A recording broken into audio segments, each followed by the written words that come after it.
Good day, good day. All right, friends, let's talk about technology. Technology, by the way, from an economist's point of view, is anything that increases productivity, lowers prices, that any innovation that is able to make it so that you can produce more. Supply will go up with technology, which will lower prices and et cetera, et cetera. And in the trading card space, technology is there's plenty of opportunities for innovation, especially when you talk about the distributor model. Talk about I don't know. There's lots of different things you can hear. Some of these bigger stores listening to the Kitchen Table TCG or the Gone Rogue Games or RNG Games. They'll talk about opportunities for this industry to advance. But today I'm going to share with you something that I think is mostly relevant for small sellers like me. Hi, my name's Nick. I run a company called Capital Catalyst. We sold 6 figures of cards last year, and I would love if you subscribed. I'm trying to get to 500 subscribers is the next goal. We hit 150, blew that out of the park. That was really exciting for us, a small new channel. So thank you. Thank you for being here. Thanks for subscribing. All right. So if you are a small seller like me, you can get access to the TCGPlayer app for free. And on the TCGPlayer app, there is a scan feature. And so you click on that, and then you're able to scan cards. And this is very cool. It's got its limits, its weaknesses. Apparently the technology to scan cards is very complicated, very difficult. Lighting is the big problem. If all cards were just in the exact same lighting and angles, then it would be quite easy. But in order to do it, you have to have tens of thousands of pictures of a card from these different angles, from these different lightings, and so it gets quite complicated. But the TCGPlayer app works pretty well. Like I said, that's a free resource, something you can use to scan cards from your collection, get their value, but it's tricky and it's finicky. And so there's other innovations that people have made, such as this thing, this beautiful, beautiful thing that was actually sent to me by a viewer, Matt, also known as Jiren on the internet. Oh, my cat's back. He even put my name. I don't know if you can see it. Oh, it's starting to focus. It put my company name on the side of it, Capital Catalyst. You can barely see that. So cool. But this, maybe I'll switch to my kind of top-down camera view. This allows me to put my phone up here, put the scanner. I'll turn my scanner back on. Put the scanner up here. Oh, I love you, kitty. You were not a good time to snuggle. And then what I can do is I can take a card from this Edge of Eternity's box I just opened and somehow net positive value. Is crazy. And then I'll scan. This is quite powerful. This is really cool for a few reasons. One is that it holds the cards in place so you don't double scan. I actually made a video previously about how if you're holding it in your hand, holding the scanner, it will sometimes scan the same card multiple times, and that is a disaster because if you go to upload that to your inventory on TCGPlayer, you're now listing more copies of a card than you have, and that is no good. So, scan a card, next card, pops in, scans. This thing works really well. And so once again, Matt, super major thanks. Did it double scan that? It did not. That is cool. That is cool. So, oops, that's not what we're talking about next. Well, it is what we're talking about next, but in 1 second. So this just 3D printed kind of piece of plastic is technology. This is innovation. This makes my job easier, makes it easier to list cards. It makes it so that I can list more cards in a shorter amount of time, which means that I can sell more. And if there's more being sold, there's more competition, prices go down. And so pretty cool stuff. Yeah, it's called the Card Slinger. There's some weirdness about like buying them. It's like a 3D print that you can get for free in 3D print. But anyways, Matt is a viewer of the channel. He sent me this, super cool. Million thanks. Very fun. He also sent me some top loaders and other little fun things. So anyways, Very nice. If you ever want to send me stuff, my email's below, but certainly don't have to, but it's super, super nice. All right. So what's next? What's next for the innovation in the trading card space? And that is where this comes up, the Roca Sifter. I'm sharing my screen now. I just got an email about this yesterday. Maybe this has been announced before, maybe people have known about this for a long time, but I found out about this yesterday, and so I'm making a video about it today. And this is quite interesting. This, let's see, I can turn the sound off. We're watching the video now for its kind of like debut advertisement video, where you just pull out whatever stack of random cards. It only does a couple card games right now, but of course it does Magic. And you slide it in, and then it will scan one by one. It looks like it has 3 bins. So there's some sorting that can go on, maybe. Real-time detection. It detects foils, which is a big deal. It can't detect the specific kind of foil, but it can detect if a card is foil or not. And what they're advertising this to, which is pretty ambitious, is they're advertising it like somebody can bring their collection to sell to you as a card store in sleeves, and you can just stick it in and moments later know what the price of their collection is and buy it. That is quite the bold claim because if you've bought collections from somebody, it takes time to know what the value is. And I mean, in general, like I trust quite a bit of people. Like when I buy a collection on Facebook Marketplace, I'll check it out. I'll check a couple cards, just make sure they're not fake, make sure they're what they are listed as. But if they say like, oh, this is $1,000 of cards, TCG market price, and this is my TCGPlayer scans, I will just trust that it's like, okay, yeah, that's fine. But if I was running a store and somebody came in and was like, hi, I have $1,000 of cards, I wouldn't just like trust that, unless if they sent me the TCG like scans or the list or whatever. But if a random person just walks in and is like, I don't know what these are worth, here you go. To trust a little machine to do that for you is quite wild. I mean, that would be an insane innovation if that was the case. And so, here's some of their advertising. Of course, it works with TCGPlayer. It makes listing easy. You can process bulk fast, work seamlessly. So, and then here's the price. Here's what's quite interesting. So $800 for this little guy. And then to service it is $25 a month, billed annually. So $300 a year. Which that might sound like an insane amount of money. It it's not the cheapest thing in the world, but it's pretty good. Pretty good price wise. Hello Kitty, thanks for coming back. It's pretty good. And by pretty good, I mean like if you're a store, even if you're me, I'm going to talk about my alternative, but if you're me, spending $800 up front and then $300 a year is not the end of the world. And the ability for me to take all of my rares from this Edge of Eternities box I just opened and stick them in, and for it to sort out, like I'm assuming that it can sort out, but maybe it can't. But if it can sort out, like, hey, these are the cards, or just scan all of them and I can list all of them. And even though there's some cards, I can have my base price floor 30 cents. And so I can just list more cards. Very cool. Very cool.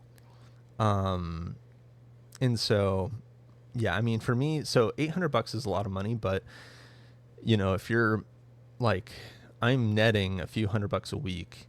And so this could just be like 1 month's profits being like, okay, I'm going to invest in one of these guys. It doesn't come out till September. So I'm actually much less interested in this because of this thing. This is a Kickstarter. This is called the Card Mill. It's a very interesting project. I backed it. I backed it heavily. What's interesting about it is that I mean, I guess it's what's interesting about Kickstarter in general, because if you don't know, on Kickstarter, you do not buy things. You back things, you support things, and you hope and pray that you're going to get something from it, but you're not guaranteed anything, which is incredible, right? Like, why would somebody buy something but not buy something? Buy something but not be guaranteed anything? Well, I did. And hopefully this comes through. So this is the card mill. This is another scanner. And of course, this, the Kickstarter campaign happened last year. I think it was like early last year. And, you know, they beat their goal. They raised $2.3 million. Really cool device. Let me find a video. Yeah, here we go. Can turn this audio off again. And so, you know, they're showing off the same thing. You open up, oh, you got your bulk, la. So you load it into this thing, and then one by one, it will move the card on a belt, scan it, and then drop it into a bin. So this might be this is a big advantage it has over the Roca sifter, is that it does sort. So you can see that in the video, is that it is placing the cards down in the right bin depending on how it's scanned, you know. So you could sort by alphabetically, actually. You know, obviously it can't do 2 letters alphabetically, but it can do, you know, all the A's in one bin, all the B's in one bin, etc. Really cool. So, you know, this is just an advertisement. They're still technically working on this. It's not actually going to come out and ship until December of this year. So I bought something kind of 18 months before I was actually going to get it. And I didn't actually know that either, because when they were originally advertising this, they said it was going to come out December of last year. And so we all got bamboozled a little bit, but it's okay. It is okay. I'm just sad because I want this. This is a really cool thing, not a sponsor, but I did buy 2 of them. So I forked over $800. I got the Kickstarter, like the first Kickstarter people special. So it was only $400 for one of these. So I forked over $800 and got 2 of these. Well, I don't have anything yet, but hopefully I'll get 2 of these. And it is quite, the promise here is quite legendary, because if I can just open up pre-sealed commander decks, put them in, and have this sort out the valuable cards, I'm going to miss less cards. Hopefully I won't miss any of the valuable cards. I'm going to save a lot of time, because right now I have to open them up, and then what I do, I've got one of these. If I remember, I'm going to put the link in the description, but one of these, which is like a card sorter thing. And so I like place this on my desk and put cards in it that are valuable, and then all the other ones are just in a pile. And it's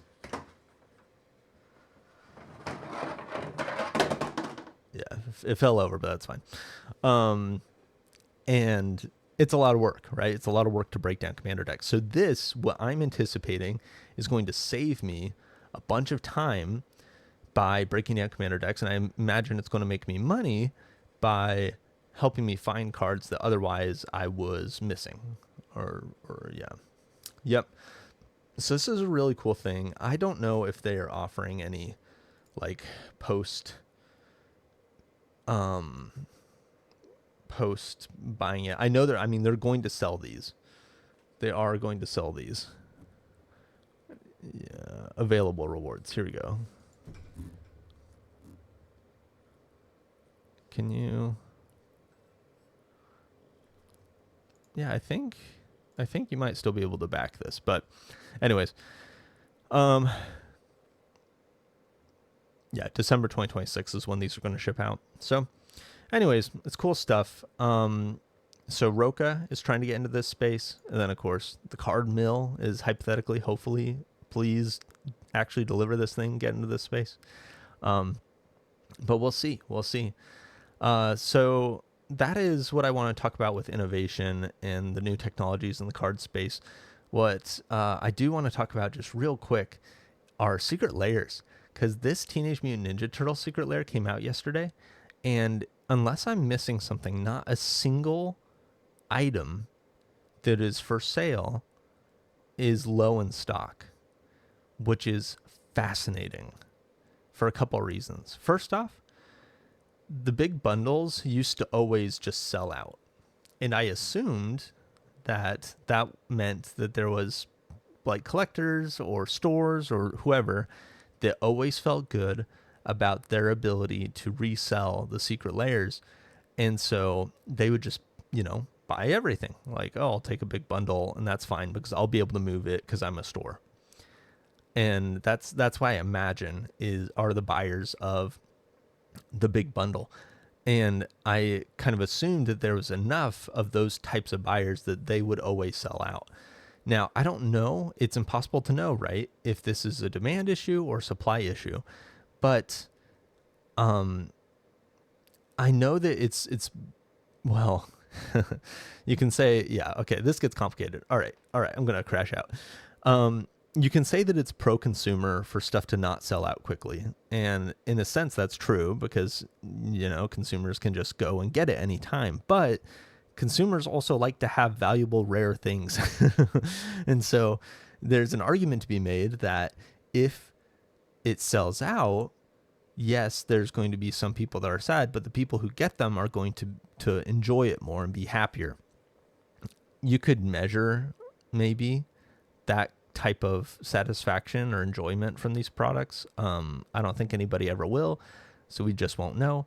But if I had to wager, I think Wizards of the Coast wants these to sell out.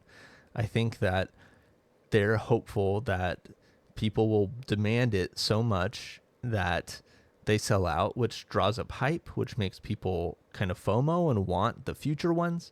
When it sits here, just like, we can scroll down here, just like the wow, that's crazy that the Uncharted secret layer is just sitting here. Some of these secret layers are just old. Spider-Man. Yep, great example. Spider-Man secret layer is just sitting here. And that's not good. That's not good for now. It's nice for consumers to have access to everything all the time, but it's not good for Wizards. It's not good for their brand to have these kind of sitting here. And so I imagine they want stuff to sell out. And the fact that not a single one of these Teenage Mutant Ninja Turtle secret layers is even low in stock. Because, you can scroll down here, like Dungeons and Dragons were selling out. The Fallout, there's a number that are low in stock. Yeah, there's quite a few that are low in stock, but most have not actually sold out. Oh man, I really thought Fallout was going to do well. Evil Scalper here, and I thought Fallout was going to have Scalper capability, but alas. The Dungeons and Dragons one definitely had Scalper capability, but the Teenage Mutant Ninja Turtles, here we are. They're all just completely available, and I don't know if any of them will sell out, which is wild. I don't know if this has happened in a secret lair before where like none sell. I guess Avatar was kind of like that, and eventually stuff sold out, and Spider-Man 2, I don't think people are rushing to buy it, so maybe this is more common than I give credit for. But anyways, fascinating stuff. Thanks for tuning in. Once again, if you have not subscribed, please do. I would love that. Below are links to my store if you want to buy Magic product from me and stuff that I buy and use in my business on Amazon. So thanks for tuning in. Have a great day. We'll see you.